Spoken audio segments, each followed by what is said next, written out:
എല്ലാവർക്കും നമസ്കാരം. ഇന്ന് നമുക്ക് വളരെ ടേസ്റ്റി ആയിട്ടുള്ള ഒരു പൊട്ടറ്റോ റോസ്റ്റ് അല്ലെങ്കിൽ ഉരുളക്കിഴങ്ങ് വഴറ്റിയത് എങ്ങനെയാണ് തയ്യാറാക്കിയെടുക്കുന്നത് നോക്കാം. ഈ ഒരു പൊട്ടറ്റോ റോസ്റ്റ് നമുക്ക് ചപ്പാത്തിയുടെ കൂടെയും അതുപോലെ തന്നെ ചോറിൻ്റെ കൂടെയൊക്കെ കഴിക്കാൻ നല്ല ടേസ്റ്റാണ്. വളരെ ഈസിയുമാണ് ഇത് തയ്യാറാക്കിയെടുക്കാനായിട്ട്. നമ്മളിതൊരു നോർത്ത് ഇന്ത്യൻ സ്റ്റൈലിലാണ് ഈ ഒരു പൊട്ടറ്റോ റോസ്റ്റ് തയ്യാറാക്കിയെടുത്തിട്ടുള്ളത്.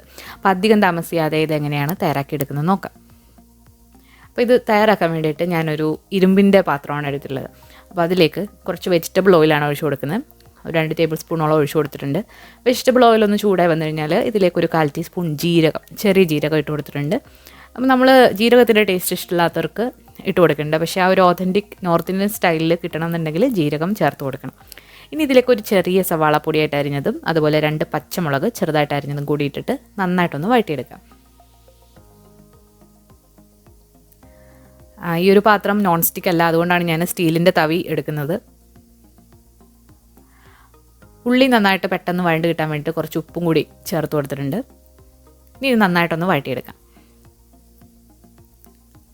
ഉള്ളി ചെറുതായിട്ടൊന്ന് വാടി വന്നിട്ടുണ്ട്. ഈ ഒരു സമയത്ത് നമുക്കിതിലേക്ക് 1 ടീസ്പൂൺ ജിഞ്ചർ ഗാർലിക് പേസ്റ്റ് ചേർത്ത് കൊടുക്കുന്നുണ്ട്.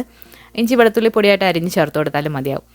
അപ്പോൾ ജിഞ്ചർ ഗാർലിക് പേസ്റ്റ് കൂടി ഇട്ട് കൊടുത്തിട്ട് അതിൻ്റെ പച്ചമണം നന്നായിട്ടൊന്ന് മാറ്റിയെടുക്കാം.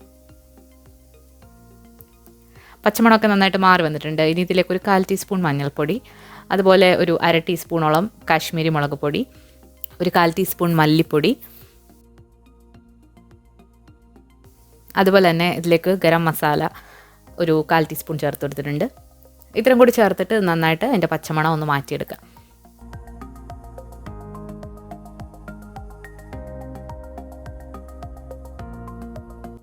ഇപ്പോൾ പച്ചമണം നന്നായിട്ട് മാറി വന്നിട്ടുണ്ട്. ഈ ഒരു സമയത്ത് നമ്മളിതിലേക്ക് 3 മീഡിയം സൈസിലുള്ള ഉരുളക്കിഴങ്ങ് ചെറിയ ചതുര കഷ്ണങ്ങളാക്കി മുറിച്ചിട്ടുള്ളതാണ്. അതുകൂടി ഇട്ടിട്ട് നന്നായിട്ടൊന്ന് ഇളക്കി യോജിപ്പിക്കാം.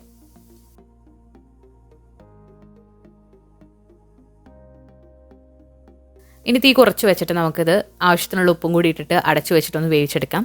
ഇത് അടിയിൽ പിടിക്കുന്ന നിങ്ങൾക്ക് ഡൗട്ടാണെങ്കിൽ കുറച്ച് വെള്ളം ഒന്ന് തളിച്ചു കൊടുക്കാം. ഞാനിവിടെ കുറച്ച് വെള്ളം ഇതിലേക്ക് ഒഴിച്ചു കൊടുക്കുന്നുണ്ട്.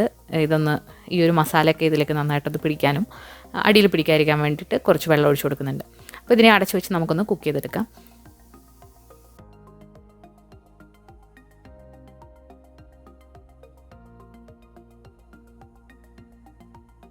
മീഡിയം ഫ്ലെയിമിലിട്ട് വേണം ഇത് കുക്ക് ചെയ്തെടുക്കാനായിട്ട്. ഇതിപ്പോൾ ഒരു 5-6 മിനിറ്റ് കഴിഞ്ഞിട്ടുണ്ട്. ഉരുളക്കിഴങ്ങ് ചെറുതായിട്ട് വെന്ത് വന്നിട്ടുണ്ട്. അപ്പോൾ ഇടയ്ക്ക് ഇതൊന്ന് ഇളക്കി കൊടുക്കാം അടിയിൽ പിടിക്കാതിരിക്കാനായിട്ട്. ഉരുളക്കിഴങ്ങൊരു പകുതി മുക്കാലോളം വെന്ത് വന്നിട്ടുണ്ട്. അപ്പോൾ പകുതി മുക്കാൽ വേവാകുമ്പോഴത്തേക്ക് നമ്മളിതിലേക്ക് കുറച്ച് ഫ്രോസൺ ഗ്രീൻ പീസാണ് ഇട്ട് കൊടുക്കുന്നത്. ഇത് ഓപ്ഷണലാണ്, ഇത് ഇട്ട് കൊടുത്തില്ലെങ്കിലും കുഴപ്പമൊന്നുമില്ല. ഇതുണ്ടെങ്കിൽ മാത്രം ഇട്ട് കൊടുക്കുക. ഫ്രോസൺ ഫ്രഷ് ആയിട്ടുള്ള ഗ്രീൻ പീസാണ്, അതുകൊണ്ട് നമുക്കിത് കുക്കൊന്നും ചെയ്യാതെ ഇങ്ങനെ തന്നെ ഇട്ട് കൊടുക്കാം. ഇത് പെട്ടെന്ന് തന്നെ വെന്ത് കിട്ടും. ഇനി നിങ്ങൾ കുക്ക് ചെയ്ത് ഉണങ്ങിയ ഗ്രീൻ പീസ് ആണെങ്കിൽ കുതിർത്തിട്ട് കുക്ക് ചെയ്തിട്ട് വേണം ഇതിലേക്ക് ഇട്ട് കൊടുക്കാൻ.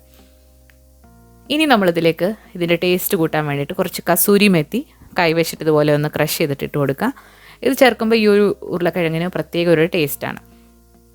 ഇത് നോർത്ത് ഇന്ത്യൻ സ്റ്റൈലിലുള്ളൊരു ഫ്രൈ ആണ്, അതുകൊണ്ടാണ് നമ്മൾ കസൂരി മെത്തി ചേർത്ത് കൊടുത്തത്.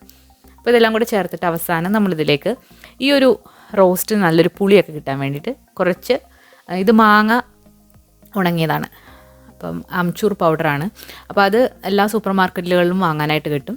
അപ്പോൾ ഇത് ഇട്ട് കൊടുക്കുമ്പോൾ നല്ലൊരു പുളി കിട്ടും. ഇനി നിങ്ങളുടെ കയ്യിൽ ഇല്ലയെന്നുണ്ടെങ്കിൽ ഒരു ചെറിയ നാരങ്ങ അവസാനം പിഴിഞ്ഞതിലേക്ക് ഒഴിച്ചു കൊടുത്താൽ മതിയാവും. അപ്പോഴും നല്ലൊരു പുളിരസം ഇതിലേക്ക് കിട്ടും. അപ്പോൾ ഇതെല്ലാം കൂടി ചേർത്തിട്ട് നന്നായിട്ട് ഒന്ന് ഡ്രൈ ആക്കി എടുക്കാം. അപ്പോൾ നമ്മുടെ വളരെ ടേസ്റ്റ് ആയിട്ടുള്ള പൊട്ടറ്റോ ഫ്രൈ ഇവിടെ റെഡി ആയിട്ടുണ്ട്. അപ്പോൾ എല്ലാവരും ഒന്ന് ട്രൈ ചെയ്ത് നോക്കുക. അപ്പോൾ ഈ ഒരു വീഡിയോ ഇഷ്ടമായിട്ടുണ്ടെങ്കിൽ ലൈക്ക് ചെയ്യാനും മറക്കരുത്.